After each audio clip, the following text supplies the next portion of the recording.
Hi everyone, welcome back to my channel. I am Sanya. I'm so sorry I've not been able to post any video since past 45 days. I was kind of busy wondering what should be the new series or what should I really work upon, because I felt that whatever I'm going to make should be something which is helpful to others as well. I was also discussing with my husband about this, and I plan to post a video on how my 2023 year went and what I could have done better and what changes I'm going to make this year. But eventually, I don't think it'll help anyone out there to know how my 2023 year went.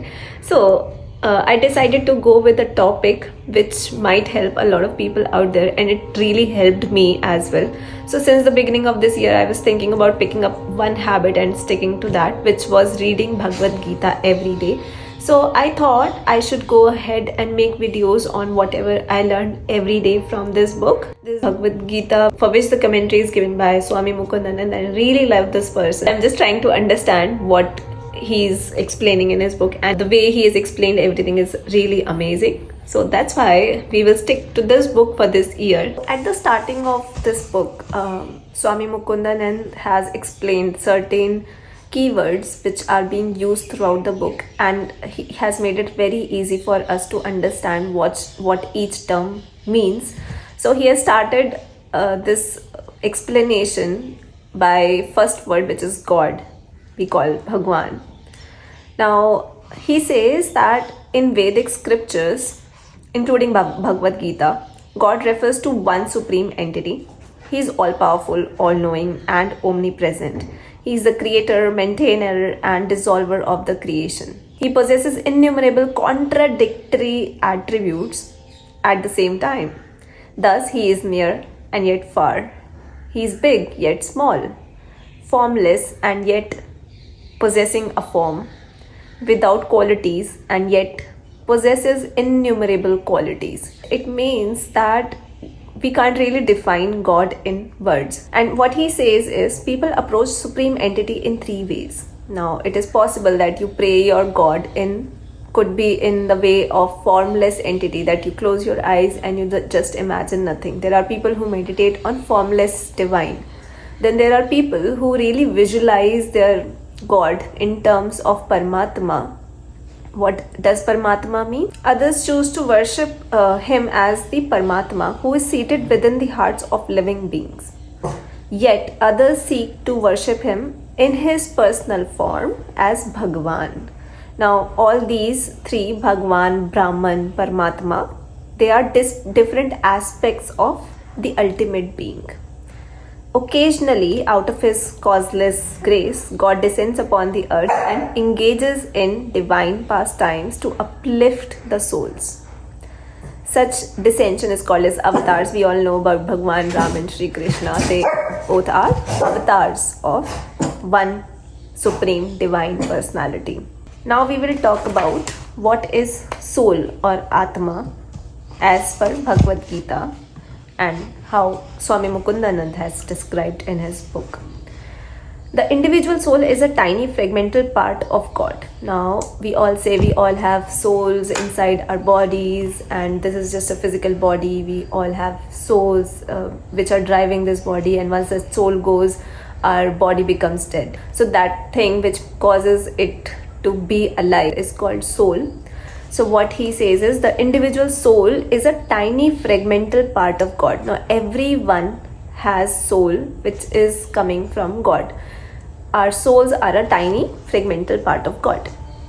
It is spiritual in nature and hence distinct from the material body.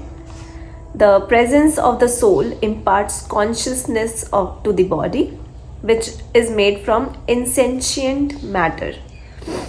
When the soul leaves, the body becomes dead matter again.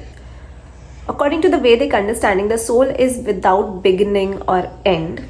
It neither originated on birth nor will it be destroyed when the body dies. What we term as death in worldly parlance is merely the soul changing bodies. The Bhagavad Gita likens this to a person changing clothes to put on new ones. The soul is not free to choose its next birth. That is decided by God based upon the law of karma.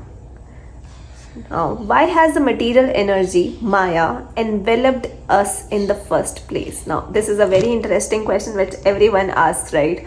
That if we are souls, we are spiritual beings, then why are we here and why do we have this body? So, let's see what is the answer. This is because we have turned away from God. God is of the nature of light, while the material energy is the nature of darkness.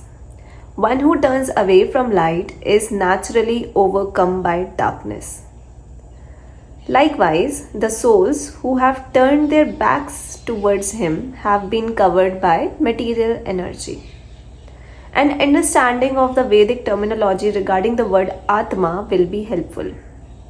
The soul that is in the embodied state is called Jeev Atma. Now, if we are in this body, we are called Jeev Atma. These words, Atma and Jivatma, are interchangeably used while referring to souls in the material realm. Along with the individual soul, Jivatma, God is also seated within the body. So, what he is saying is, along with the Jivatma, there is also God inside of us. He is called Paramatma, Supreme Soul. He accompanies the Jivatma life after life into whichever bodily form it goes. The Paramatma does not interfere with the activities of the living entity but remains as a silent witness. The Jivatma is forgetful of its eternal friend and is struggling to enjoy the material energy. The word Atma, which literally means soul, occurs regularly in the Gita for a variety of usages. In some places, Atma is used to refer to the Jivatma without including the body, mind and intellect. We will talk about that later. So to conclude this whole video, we learned today what are the three forms of God, which is Brahman or Brahma. Brahman in English, Brahma in Hindi, then Paramatma and Bhagavan. So Brahman or Brahma means it's a formless entity, that it is all pervading, it's everywhere. Then we talked about Paramatma. Paramatma is something which is present in everyone's heart and noting down everyone's karma and also giving fruits of their actions and also guiding people to the right direction.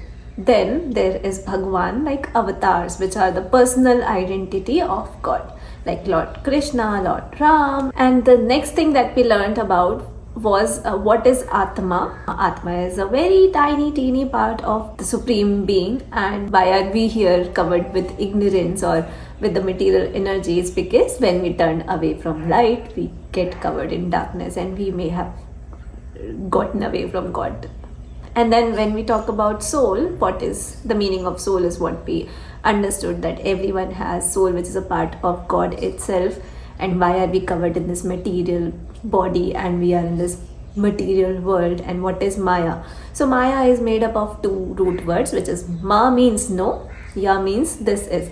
So this is not the reality, this is illusion. And then we also discussed about the two functions of Maya. First is Maya is not at all incompatible with God.